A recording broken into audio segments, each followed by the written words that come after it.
Greetings Internet! Today's topic is audiobooks. I'm someone who enjoys reading but doesn't really do it very often, and when I do I tend to have a weird, odd binging relationship with it. If I get into a book I will tend to just devour it basically in as short a time as possible, giving it my entire attention and having that be basically the only thing I do for a few days. Then after those intense few days it can be months before I start the next one, and at least part of the reason why I have a hard time starting the next book is that feeling that I don't have enough time to do so. And so that brings us to the possibility of audiobooks. Once upon a time, audiobooks were, barely better than amateur productions that were really just distributed by libraries for blind people.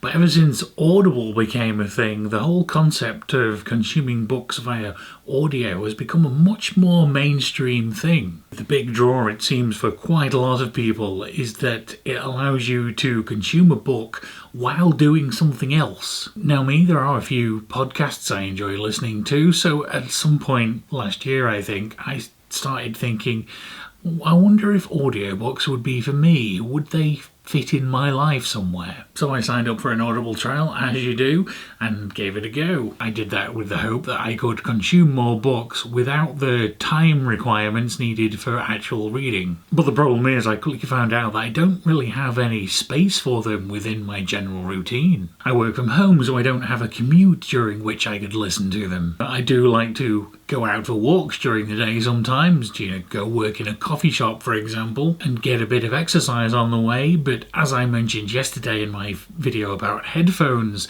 I don't really enjoy being disconnected from the world when I'm doing something like that. I found that going for a walk was too much of an active task to concentrate on that and listening to the story. You get distracted by a squirrel, or you have to cross a road and suddenly you've missed a sentence and you don't know what's going on. Some people say that the ideal time is doing household chores, washing the dishes, things like that. And that is definitely more doable for me, but still I find myself being slightly distracted and not entirely able to focus on the story as well as doing the other task. And the other problem with tasks like that is that I always try to avoid doing those in long stints anyway.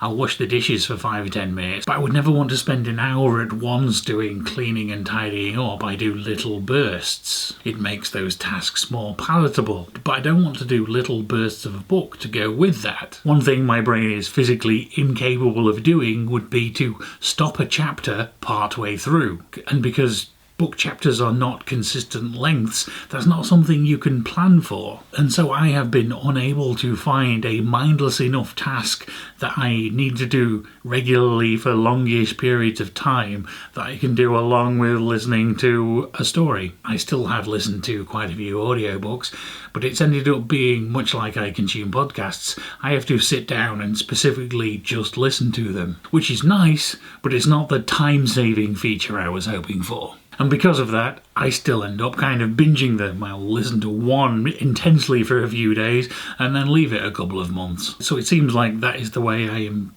destined to consume books for the rest of time. But that's probably good, because that means I don't need to keep up an Audible subscription full time. I've stopped and started it a couple of times since I first signed up, and that's probably actually for the better, because when you stop they start sending you offers. It's like, please come back, we'll give you a free month. And I still read too in the meantime, it's just now I have 2 options. What are your thoughts on audiobooks? As usual, tell me about that in the comments down below. And if you want an Audible free trial, sign up at slayweb.com/audible. You might be surprised to know that it's not actually that hard to get an Audible affiliate link, even if you only get 20 views on a video. Although I don't have one of those fancy SMS numbers that a lot of sponsor spots have these days. Anyway, thank you very much for watching, and I will see you again tomorrow.